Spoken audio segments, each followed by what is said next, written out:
अपने पप्पू के डोले शोले बनते रहे,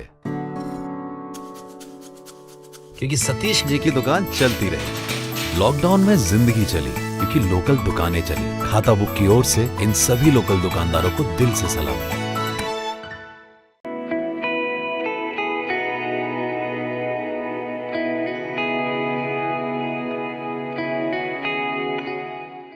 नमस्ते, मैं हूं आचार्य प्रतिष्ठा। माइग्रेन, जिसको हम हिंदी में आधा सीसी का दर्द कहते हैं, यानी सर के आधे हिस्से में दर्द रहना। बहुत लोग इस समस्या से परेशान हैं। माइग्रेन का पेन है या किसी भी प्रकार का सर दर्द है, उसमें योग आपके लिए बहुत सहायक हो सकता है। कौन सी योग की क्रियाएं हैं जो आप करेंगे माइग्रेन आधा सीसी के दर्द की समस्या से निजात पाने के लिए, मैं आपको बताऊंगी। लेकिन उससे पहले आज का योग विचार। झुकता वही है जिसमें जान होती है, अकड़ना तो मुर्दे की पहचान होती है। अगर हम अपने आप को अलाइव रखना चाहते हैं, खुश रखना चाहते हैं, आनंदित रखना चाहते हैं, तो जीवन में फ्लेक्सिबल होना सीखिए।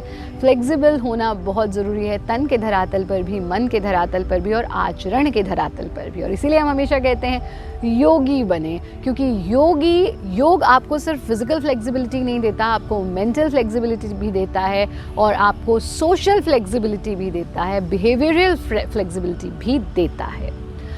हम बात कर रहे हैं माइग्रेन की। माइग्रेन की समस्या में आप कौन सा योगाभ्यास करेंगे, आइए जानते हैं। ऊष्ट्रासन के लिए हम अपने घुटनों के बल आ जाते हैं। इस स्थिति में आ जाना और सांस भरते हुए पीछे की ओर झुकते हुए अपने हाथों से अपनी एड़ियों को या अपने तलवों को छू लेना। गर्दन को बिल्कुल ढीला छोड़ देना, कमर का आंक बन जाए। Normal breathing in the final position, यथा सामर्थ्य रुकना और फिर वापस आ जाना। इसको 2 बार आप दोहराएंगे और फिर वज्रासन में बैठ करके पैरों को, घुटनों को खोल देंगे, घुटनों के बीच में गैप देंगे दोनों घुटनों के, और इस तरह से आगे झुकना कि आपकी हिप्स उठे हुए हैं, सीना और ठुड्डी जमीन पर है, और फिर खींचते हुए हिप्स को पीछे ला करके अपनी एड़ियों से छू देना। अगर आप हिप्स को नहीं छू पा रहे तो इसी स्थिति में रुकना, सर पर, खोपड़ी पर, गर्दन के पीछे पड़ने वाले प्रभाव को अनुभव करना, और अगर आप इस स्थिति में आ सकते हैं तो इस स्थिति में आ जाना। एक बार देखिए कि इस पोजीशन में हम जाएंगे कैसे। हाथों को जमीन पर रखना, खींचते हुए आगे ले जाना, ठुड्डी जमीन पर लगा देना, सीना जमीन पर लगा देना।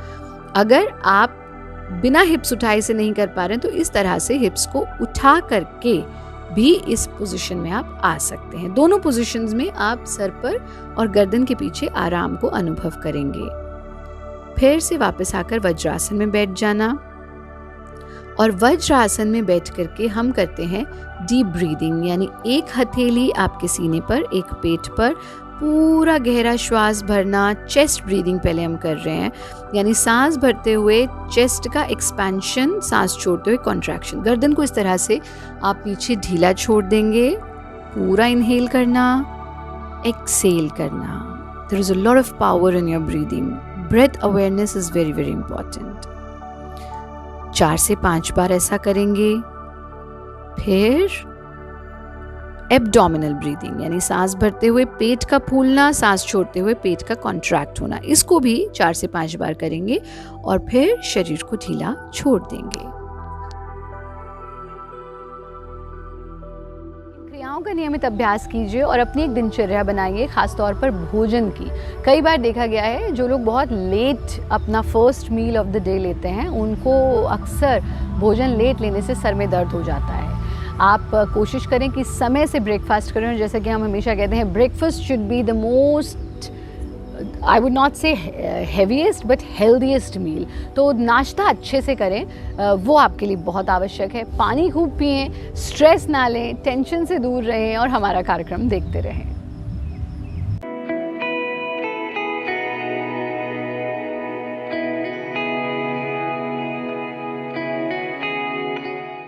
Presenting B News app, available on Google Play and App Store. Download it now.